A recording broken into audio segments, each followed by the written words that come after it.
pessoas e empresas de transporte e mercadoria.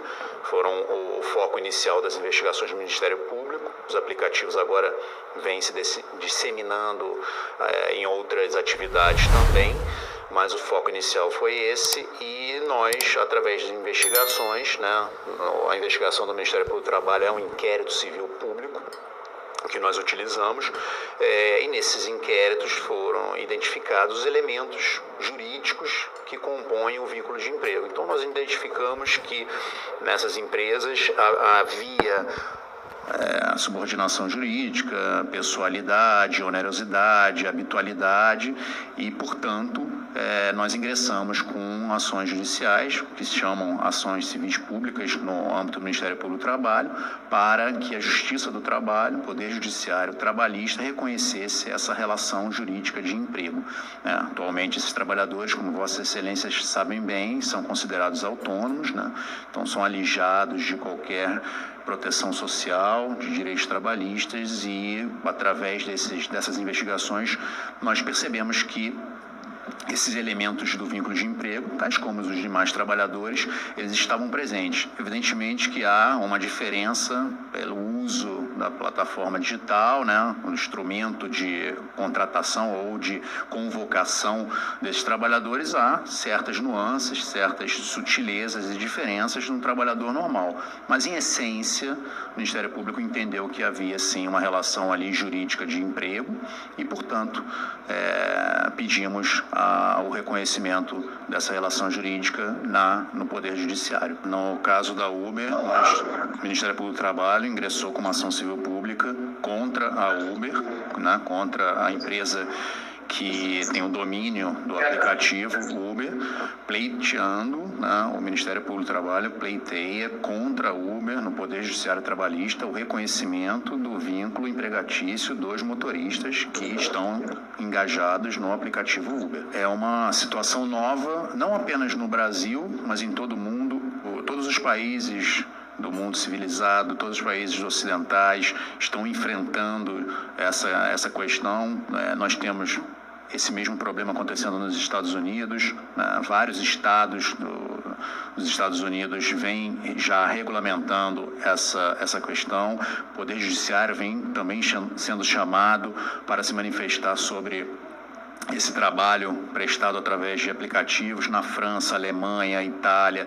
Então, o mundo inteiro vem enfrentando esse problema. São trabalhadores, são pessoas, é um trabalho humano que está sendo desenvolvido ali. O motorista do Uber é um trabalhador, que presta um serviço em troca de dinheiro, em troca de um salário, em troca de uma retribuição pelo aquele serviço que ele prestou.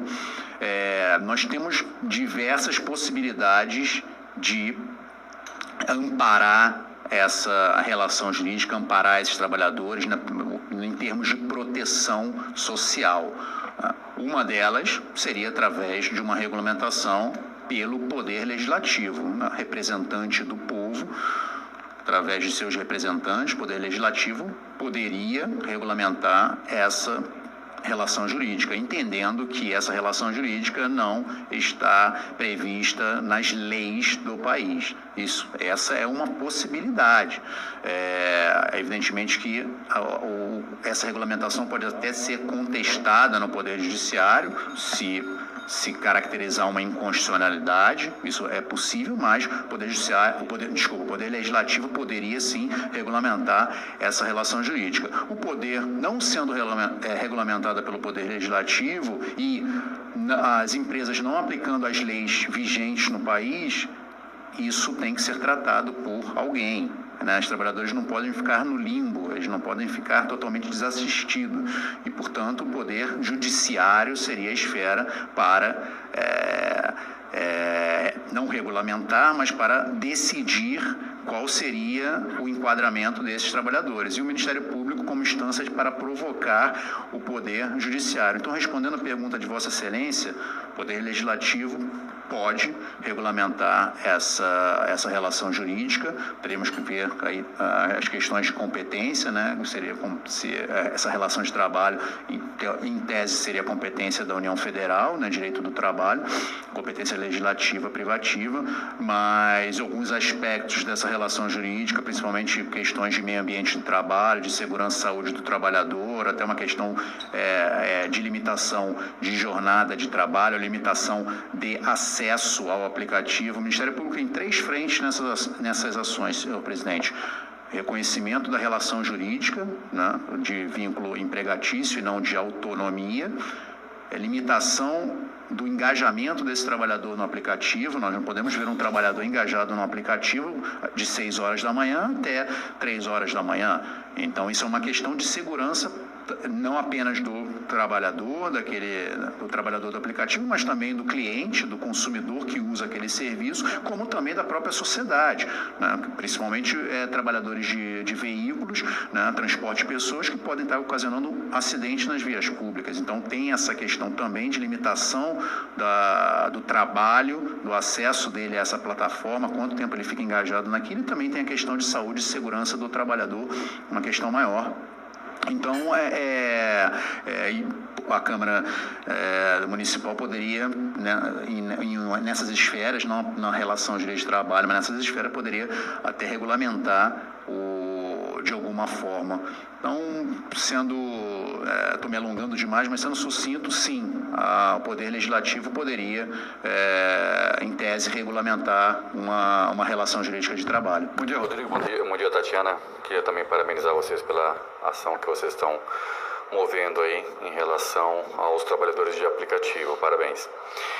Pelo que eu entendi do seu discurso um pouco anterior, você entende que, dentre as leis atuais, né, os trabalhadores de aplicativo deveriam ser enquadrados pela lei que existe hoje de CLT. Mas a pergunta vocês são favoráveis também a existir para esse tipo de serviço uma terceira, não autônomo, uma lei específica para esse tipo de trabalhador?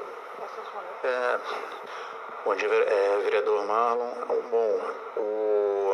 A ideia posso dizer, a tese do Ministério Público é de que o nosso ordenamento jurídico, as leis do país, prevêem que o padrão normal, o padrão básico em uma relação jurídica de trabalho é a relação de emprego. Esse é o padrão, nosso marco civilizatório. Nossa Constituição foi forjada com base nesse padrão, e nossas leis também foram forjadas, foram feitas com base nesse padrão, nesse padrão básico. Qualquer exceção a essa regra geral deve ser prevista em uma lei.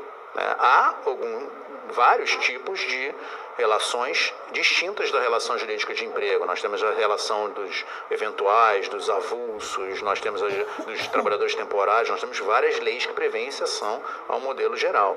No caso dos aplicativos, não há nenhuma lei que prevê que essa relação é uma exceção ao padrão geral. Então, essa seria a tese de fundo, só para os senhores vereadores compreenderem, essa seria a tese do Ministério Público, né? Não havendo uma exceção prevista em lei, nós aplicaríamos o padrão básico.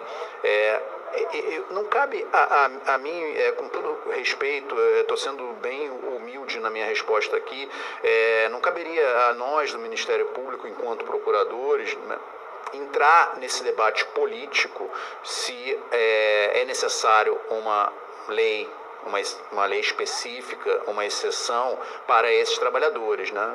Eu acredito que numa democracia, o poder legislativo, o povo, as instituições que representam o povo devem se reunir majoritariamente e decidir isso, né? O Ministério Público nós aplicamos, é uma instituição importante, permanente, que colabora com o Poder Legislativo, mas nós aplicamos as leis que existem.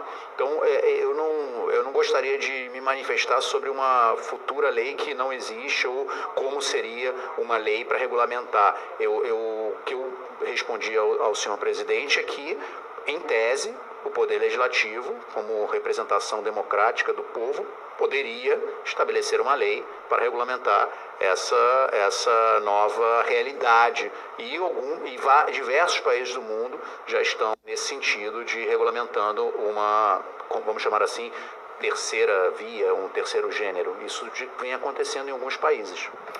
Perfeito.